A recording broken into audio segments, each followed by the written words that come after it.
नमस्कार दोस्तों, स्वागत है आपका मेरे चैनल में। तो दोस्तों आज हम बात करेंगे भारत एक नया वर्ल्ड ऑर्डर क्रिएट कर रहा है जिसमें शामिल है रशिया, चाइना और भारत सबसे बड़े बड़े पिलर हैं। तो दोस्तों अमेरिका ने जब से भारत पर टैरिफ लगाया, जब से अमेरिका की उल्टी गिनती शुरू हो चुकी है।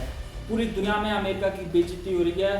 पूरी दुनिया की बात तो छोड़ो, अमेरिका के जो घर है अमेरिका में ही लोग ट्रंप को क्रिटिसाइज कर रहे हैं और ट्रंप से बहुत ज़्यादा नाराज हैं कि भारत पर आपने इतना ज़्यादा टैरिफ क्यों लगा दिया। और ट्रंप का ये कहना है कि भारत यूक्रेन और रशिया युद्ध को फंड कर रहा है। तो दोस्तों भारत फंड नहीं कर रहा, भारत सिर्फ रशिया से तेल खरीद रहा है। तो क्या ये आरोप सच हैं? इसके बारे में जानेंगे और विस्तार से जानेंगे इंडिया क्या स्टैंड क्या है और क्या कर रहा है इंडिया। तो दोस्तों चलिए वीडियो शुरू करते हैं और सबसे पहले जान लेते हैं रिसेंट में पीएम मोदी की जापान यात्रा। एक बहुत बड़ी माइलस्टोन है सभी इंडियंस और भारतीय फॉरेन पॉलिसी के लिए, क्योंकि जापान ने अनाउंस कर दिया है कि हम इंडिया के साथ $68 बिलियन का इन्वेस्टमेंट करेंगे भविष्य में 10 साल के अंदर। ये एक बहुत बड़ा माइलस्टोन है। अमेरिका ये चाहता था कि मैं ही जब इन्वेस्ट करूं तब ही इन्वेस्ट होगा इंडिया में, लेकिन ऐसा नहीं है। जापान, सिंगापुर और अदर कंट्री जैसे सऊदी अरब और कतर भी भारत में इन्वेस्टमेंट करना चाहते हैं। अब तो दोस्तों जैसे रिसेंट विजिट है पीएम मोदी की एससीओ समिट चाइना में, टांजन शहर में जो एससीओ समिट हो रहा है उसमें ये कहा गया है कि direct to direct flight India to China होने वाली है और जो बॉर्डर इशू है उसको भी रिजॉल्व किया जाएगा। दोस्तों सबसे अहम बात यह है कि दुश्मनी कितनी भी कर लो लेकिन अपने पड़ोसी से दुश्मनी नहीं करनी चाहिए, क्योंकि जब आपस में दो पड़ोसी लड़ते हैं तो पूरी दुनिया मजा देखती है। अमेरिका तो यही चाहता था कि चाइना इंडिया आपस में लड़ते रहें और मैं दोनों तरफ से हथियार बेचकर पैसे कमाऊं, लेकिन इंडिया की जो पॉलिसी है, फॉरेन पॉलिसी है और फॉरेन जो मिनिस्टर्स हैं और इंडिया मोदी जी की पॉलिसी है, इससे ये साबित कर दिया है कि पड़ोसी से कभी लड़ना नहीं चाहिए। और इसका सबूत है रिसेंटली पीएम मोदी गए हैं चाइना एससीओ समिट अटेंड करने के लिए। एक बहुत बड़ा ग्लोबल मैसेज दिया है मोदी ने कि इंडिया अकेला नहीं है और इंडिया इंडिपेंडेंट देश है, किसी पर निर्भर नहीं है और किसी की बात नहीं मानेगा, चाहे वो अमेरिका हो चाहे कोई भी कंट्री हो। लेकिन प्यार से भारत को समझाया जा सकता है लेकिन दबाव में नहीं समझाया जा सकता। अब ये ट्रंप बिल्कुल समझ चुके हैं। ट्रंप ने सोचा था कि भारत पर टैरिफ लगाने से इंडिया दब जाएगा और मेरी बात मानेगा, लेकिन उल्टा हुआ है।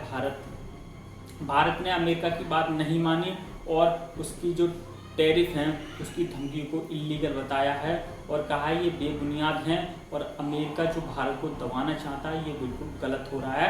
यूएस की कोर्ट ने भी ये कहा है कि जो ट्रंप टैरिफ लगा रहे हैं वो इलीगल है। तो दोस्तों अब बात करते हैं कि इंडिया का स्टैंड और कितना बेनिफिट होगा चाइना की विजिट से, चाइना के साथ आने से।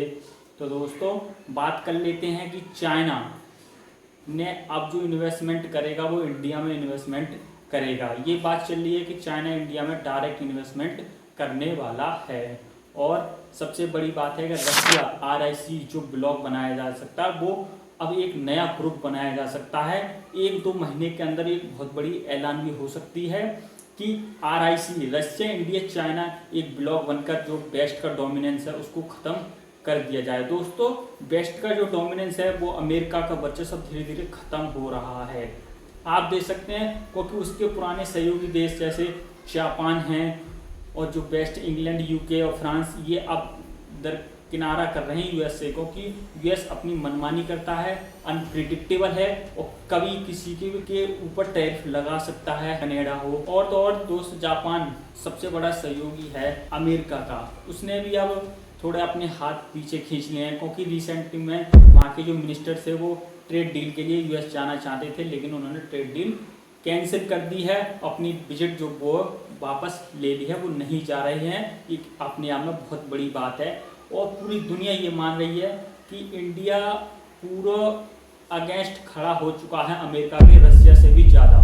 और रशिया से ऑयल परचेज करना भी इंडिया ने बंद नहीं किया, क्योंकि अपनी शर्तों पर कम कीमत पर ऑयल खरीद रहा है। अगर ऑयल नहीं खरीदेंगे तो ऑयल की इंडिया में प्राइस बहुत ज़्यादा बढ़ जाएगी।